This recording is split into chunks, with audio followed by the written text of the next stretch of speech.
A special occasion calls for a special celebration. Bring out the booze, light all the candles. It ain't my birthday, but damn am I happy. The curse on my channel is lifted, so I can finally make videos longer than 15 minutes. Aren't you filled with determination? Because if you aren't, I can give you some reasons to be all hypey. Let's say 20 reasons. Oh, you hear me right, my friends. 20 of my favorite games in one no wait, 2 videos, I'm lazy. I'm pretty sure you know the rules regarding these kinds of lists, so enough with the blabbity blab. Let's get to the main act.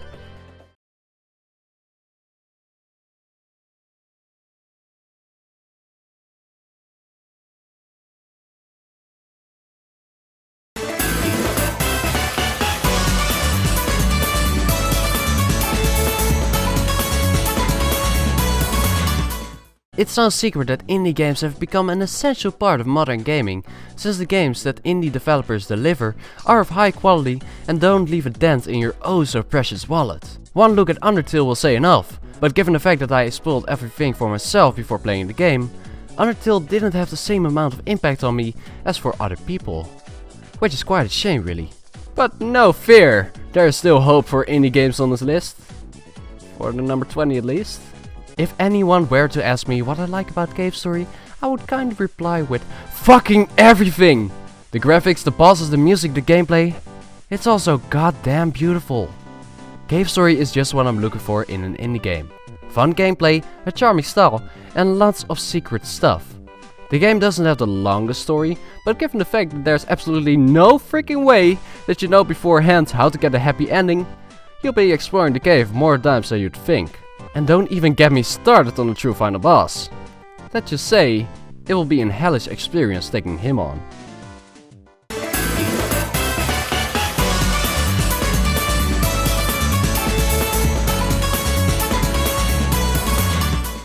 If you haven't found out by the fact that 1/3 of my countdowns have something to do with music, I really like listening to music. Being a retired drummer with a sense of rhythm, I adore tapping to the beat of the music with the tips of my fingers. Kids hate me in school. Luckily for me, my tapping habit was the ideal excuse to play a game called Us, where the objective is to, well, tap to the beat of your music.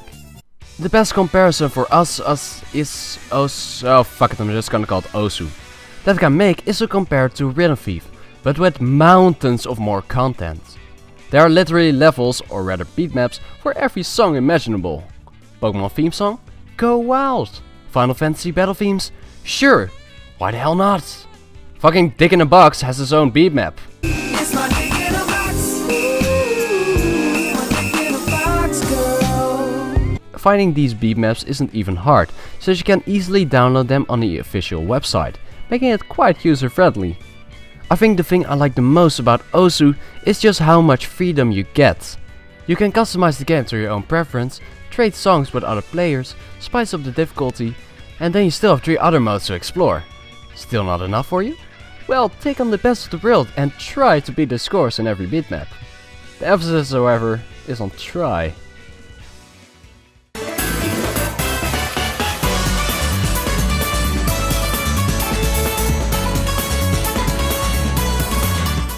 Looking back on previous generations of games and taking inspiration from that isn't all that bad of an idea. As long as the game feels like it can stand on its own 2 legs and not fall flat on its face, this would surely receive the game with some kind of praise. So, how do you make a good game based on the Mega Man series without making it look like a ripoff? Simple. Replace all the robots with anime girls. Voila! One Mega Man a la Weeaboo. I might ridicule the Legend of Dark Witch for being the equivalent of Kawaii Mega Man, but honestly, this is one of the better 2D platformers you'll find on the 3DS. It's a typical 2D platformer we all know and love, but with fuckloads of bullets. I made the comparison between the Legend of Dark Witch and Mega Man because the objectives are the same. Beat the stage, beat the boss, steal the powers and use them to beat more bosses. However, everything else is completely different. The game puts an emphasis on be good, get rewarded, as killing enemies without getting hit will build up points which you can use to enhance your speed or bullet strength. Which you know you really need, cause the bosses are freaking horrifying. The game isn't all that long compared to other 2D platformers, but it does have a lot of replay value because, you know, achievements are a thing. and especially since you get a new character to play as at the end. Switching long range for up close and personal, drastically changing the way you need to approach enemies. And the best part of this all? It's not even $6, meaning it's not even $3 during the Steam sales. You can praise our Lord and Savior for that.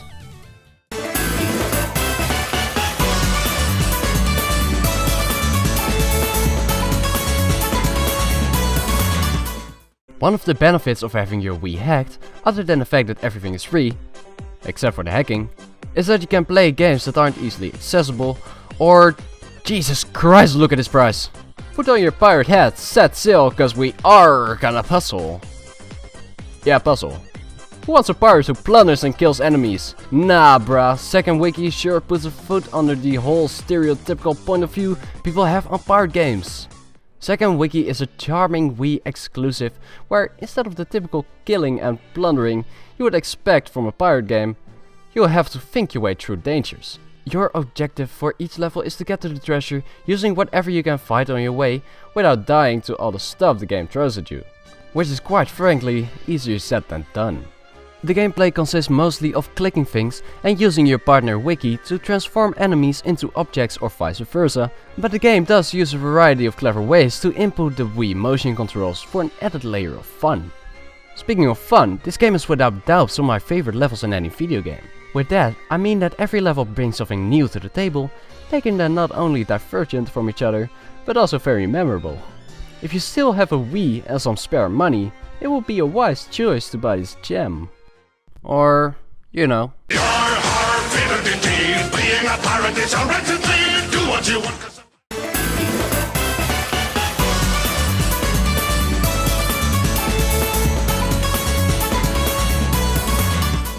Other than some people might imagine me, I'm not the type of person who walks around 24/7 happy-go-lucky. Behind this anime mask is a shattered child who has forsaken the world multiple times by now and is filled with frustration by some of the mistakes he made in the past.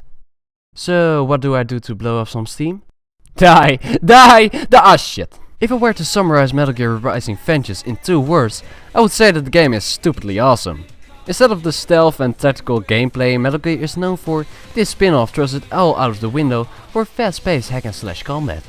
And it is glorious! If taking on tons of enemies while playing as a katana-wielding ninja cyborg doesn't fill your lust for plot, you can always play a nice game of Fruit Ninja with the enemy's internal organs. And if that isn't enough, then I begin to question your sanity. So yeah, the gameplay is obviously the biggest plus of this game, as Raiden controls smoothly and slashes through enemies like they're made of butter. As for the story, well, it's there, I guess. Something president get attacked, something child cyborg, something politics. Oh, and there's a crazy football playing senator. Hell yeah, America!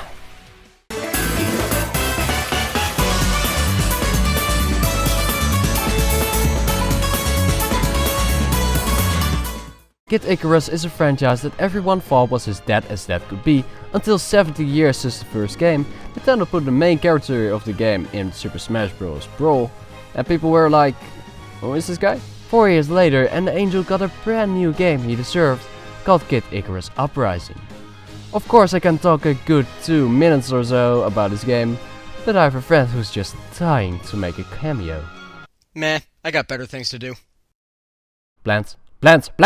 Uprising is an incredibly memorable experience, to say the least. Gameplay is split up into 2 major sections, flying stages and ground stages. The flying stages actually play out a lot like a Star Fox game with the... Wait a minute. Oh, okay, that makes sense. They're pretty much on-rail shooter segments, where Pit flies on a predetermined path set by Palutena, so that all you have to worry about is the combat. It all seems pretty straightforward, but once the power of flight runs out, you're forced to land and do battle on foot, and that's where everything changes. Once you land, the gameplay changes completely. Now you have free control of the camera, where you want to go, and of course, how you go about fighting. Are you gonna snipe enemies from far away? Get up close and personal? Maybe a combination of both. The possibilities are just about endless. I will admit that this game can get a little bit repetitive at times when it comes to gameplay. 5 minutes of airtime, literally, and then follow up with some ground fighting. Sure, occasionally the game will mix it up for a chapter because it's relevant to the plot, but outside a few chapters, that doesn't really change all that much. But then the game throws in a solution to make every chapter feel unique. The humor. This is one of the funniest games I have ever played, and that's coming from a guy who's played Conker's Bad Fur Day and Mad World. Anyone who knows anything about those two games know that that's saying something. The cast of characters in this game are all clearly made to play off of each other, and sweet Palutena does it work out. We've got Pit, the slightly immature handicapped hero. Veriti, the feisty little girl with her head in the clouds. Palutena, whose mental stability I am beginning to question. And Hades. Just Hades. Nice job on the spoilers, Blend.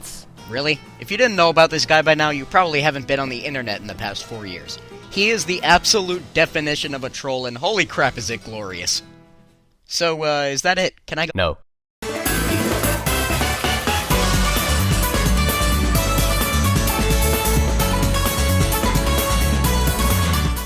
Over the last decade or so, video game adaptations of popular TV shows and movies have become more and more common, to the point where it isn't even a surprise when a new one is announced. The problem is that when you make a spin-off game of a show, fans may either praise it like the second coming of Jesus, or go on a full-on ride because the game doesn't resemble the show in the slightest. And that's really the dilemma with Yu-Gi-Oh! The False-Bound Kingdom. Should fans approve the switch from turn-based card play to real-time strategy / turn-based combat? Or is the slow pacing of the game enough to fill you from top to bottom with feelings of resentment? Maybe the better question is, did I like it? Fuck yes! Maybe it is because of my love for strategy games in general, but even if the characters move with 2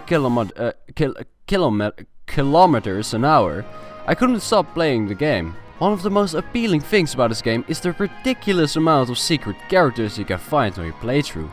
The moment when you walk around to get from point A to B, and suddenly you encounter a new monster. That feeling is priceless. Not even to mention that this game has 3 different main characters that you can choose from, which not only influence the story, but also the monsters that you can find in the game. Sometimes it's better to not let a review score alone cloud your judgment on the game. You'll be surprised how many hidden gems you can find with that philosophy.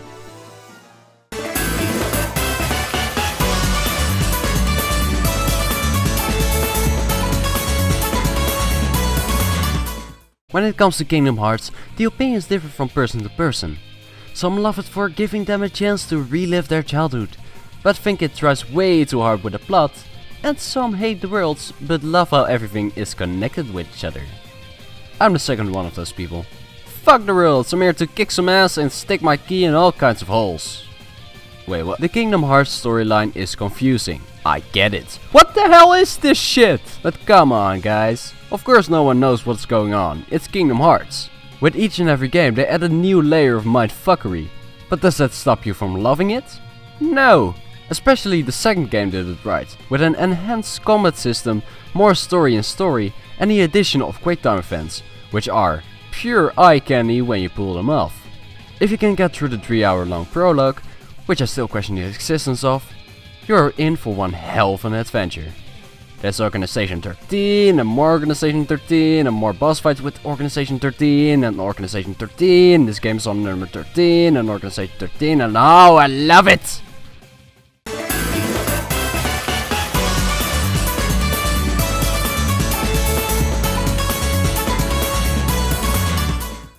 Am I going to be a lazy cunt and make a joke segment? No. Not this time. I'm so badass that I shoot lasers right out of my My experience with Pokemon is kinda weird really. I did start at the first generation, but I could never complete the second gym. Simply because I broke the game, damn thing wouldn't save. I was devastated by the loss, since it wasn't just my first Pokemon game, but also my first game in general. So naturally I promised myself that I would never ever touch a Pokemon game again. But then my cousin installed an emulator with Pokemon Silver, and boy oh boy, not a single day passed without me playing that game. You may say that when you compare it to Pokemon as it is today, it might not seem all that impressive, but this was the shit, man.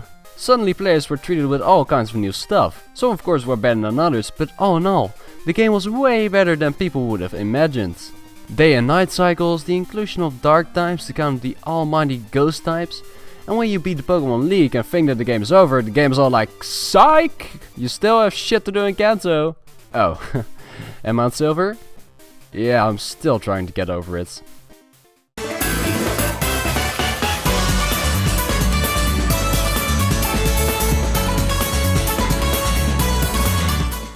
Mario, Mario, Mario, you bloody son of a toadstool.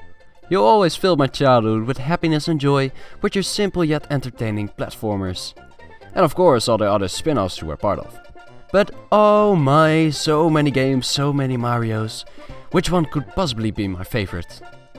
Let's just say that on Earth, Mario shined like a million stars for many years.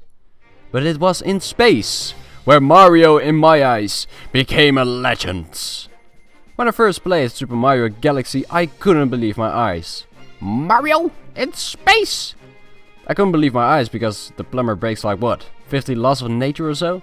But who cares when we have the more likable one of the princesses as a side character? Breathtaking levels and new power-ups ranging all the way from the thing you always wanted to be to the boing boingity bullshit of the spring flower. Every planet 11-year-old me visited equally astonished me and had me craving to see what was still to come. After all, it's the good old Mario we all know and love in a brand new cosmic adventure. The only thing that was missing though was the space cake. I'm really trying, guys.